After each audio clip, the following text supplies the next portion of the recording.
Kita ulas isu Blok Medan yang terungkap di persidangan mantan Gubernur Maluku Utara bersama pengacara Abdul Ghani Kasuba, Junaidi Umar, dan pakar hukum dari Universitas Jenderal Sudirman Hipnu Nugroho.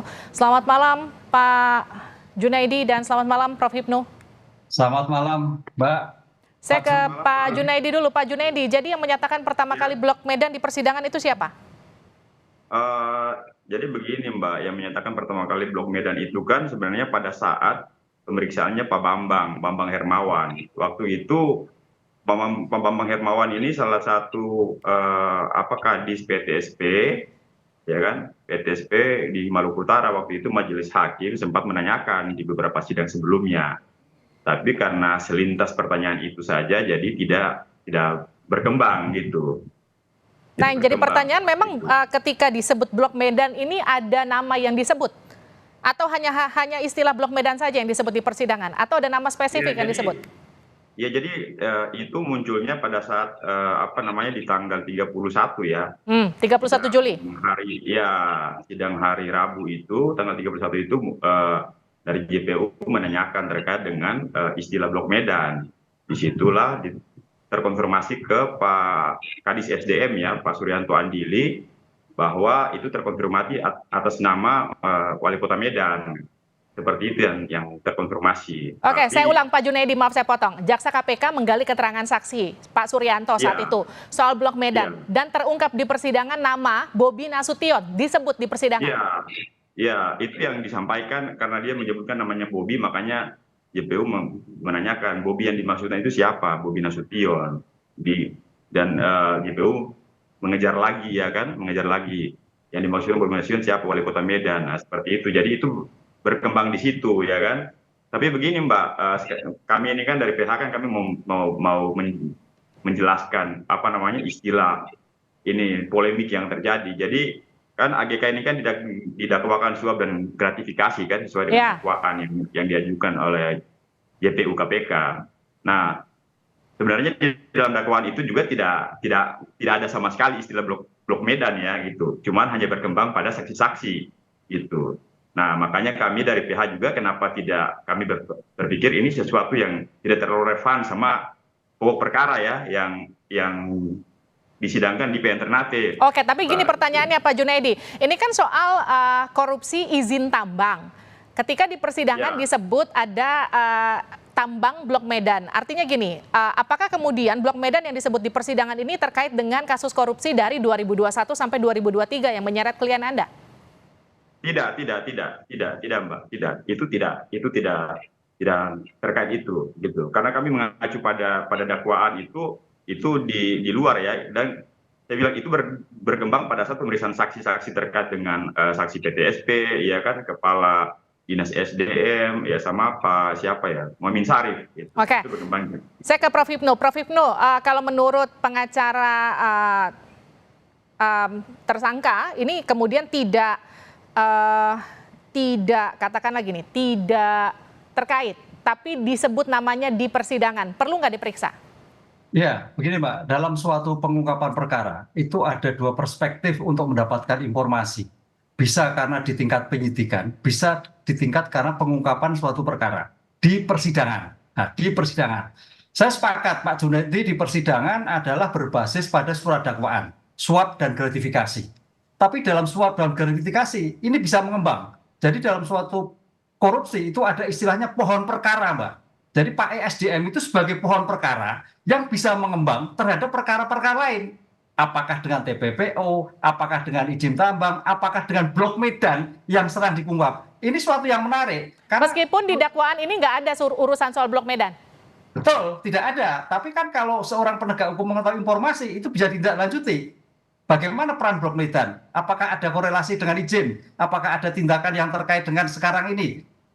Itu yang dilakukan. Jadi suatu menarik ini. Pohon perkara yang terjadi perkara ini di kliennya Pak Junaidi itu bisa membawa kemana-mana. Berdasarkan informasi yang sah, yang saya kira Jaksa KPK juga harus mampu sejauh mana peran Blok Medan itu dalam kerangka suatu perkara suap dan gratifikasi. Karena suap dan gratifikasi memang betul terkait dengan pemerasan, terkait dengan pemberian suap. Tapi kan ada izin tambang. Nah, ini saya kira bisa mengulik, Mbak.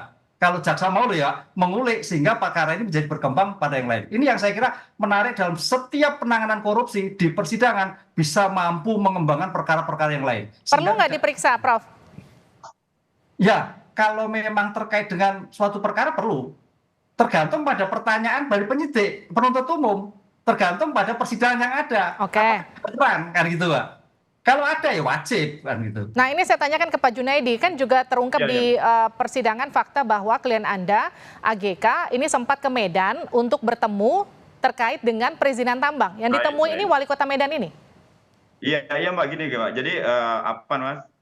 Terkait dengan pertemuan itu kan kami mengkonfirmasi terhadap satu anak beliau ya, namanya Najla Kasuba. Karena si Najla ini yang sering mendampingi AGK dalam setiap hal pertemuan-pertemuan, mungkin karena AGK dalam situasi yang sudah lanjut usia ya kan, makanya dia juga menyampaikan informasi kepada kami bahwa ketika di Medan itu hanya undangan, maksudnya pertemuan itu hanya duduk makan ya kan, ngobrol sebatas silaturahmi, setelah itu ya sudah ya kan. Jadi tidak ada satu kata pun dibahas terkait dengan Blok Medan itu ataupun izin tambang ataupun apalah yang menyangkut dengan tambang itu tidak pernah diucapkan di dalam pertemuan yang di Medan. Jadi makanya saya kadang-kadang juga yang ngerasa kok ini orang bersilaturahmi kok seakan-akan bahwa dilarang gitu, itu kan aneh juga ya kan begitu. Kenapa ini ditanyakan kan karena ini kemudian jadi fakta yang terungkap di persidangan, begitu dikorelasikan dengan penyebutan Blok Medan, diketahui klien Anda ternyata pernah ke sana. Makanya kemudian saya tanyakan apakah ini ada hubungannya dengan katakanlah perizinan tambang begitu yang disebut-sebut Blok Medan. Nggak ada ya? Iya tidak ada Mbak, tidak ada. Jadi ternyata terkonfirmasi dari anaknya si Najla itu, dia menyampaikan bahwa tidak ada pembicaraan itu, sekedar makan silaturahmi dan setelah itu ya bubar gitu. Itu aja Mbak, jadi tidak ada pembicaraan sedikit pun, tidak ada. Saya ke Prof. Hipno lagi. Prof, tadi kalau Anda katakan ini seperti pohon, katakanlah istilahnya pohon perkara, pohon kasus begitu yang kemudian bisa berkembang lebih luas lagi. Jangkauannya kalau dari fakta-fakta yang muncul di persidangan ini sejauh mana ini bisa ditelusuri lagi jadi kemudian temuan kasus baru? Ya, kalau dengan kasus baru tergantung penyidik KPK, jaksa penuntut KPK akan mengembangkan atau tidak. Karena kalau persidangan yang Pak Junaidi itu fokusnya pada surat dakwaan yang dibacakan. Surat dakwaan yang dibacakan terkait dengan suap dan gratifikasi.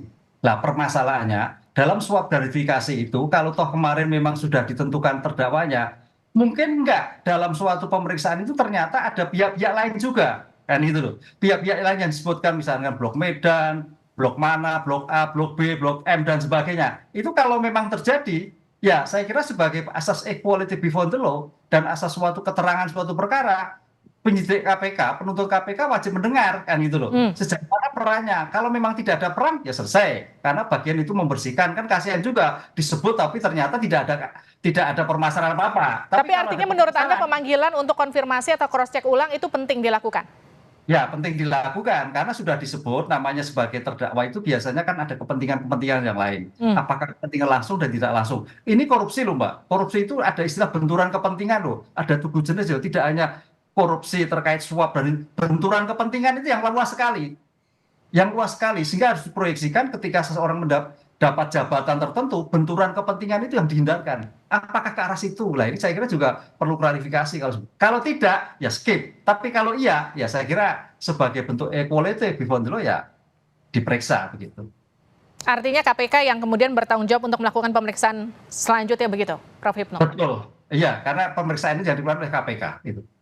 Oke, akan mempengaruhi kasus ini yang sedang berjalan nggak? Tapi kan itu di luar dakwaan.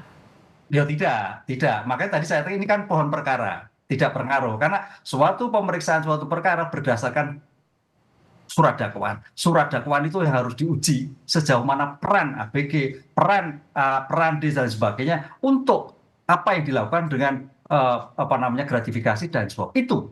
Tapi dari itu kan ada sisa-sisa yang lain. Nah itu yang dalam ilmu kriminalistik pengungkapan perkara itu tidak hanya dibentikan di persidangan bagian suatu yang luar biasa. Ampuh sekali pembuktian karena itu sudah diuji dan diucapkan langsung di dalam suatu persidangan yang korelasinya bisa didengar, yang kemudian hakim, penuntut umum, penasihat hukum bisa menilai apakah berperan atau tidak, bernilai atau bernilai. Ini yang saya kira suatu sudut percepatan penyelesaian perkara adalah ketimbang di tingkat penyidikan adalah pemeriksaan di tingkat persidangan.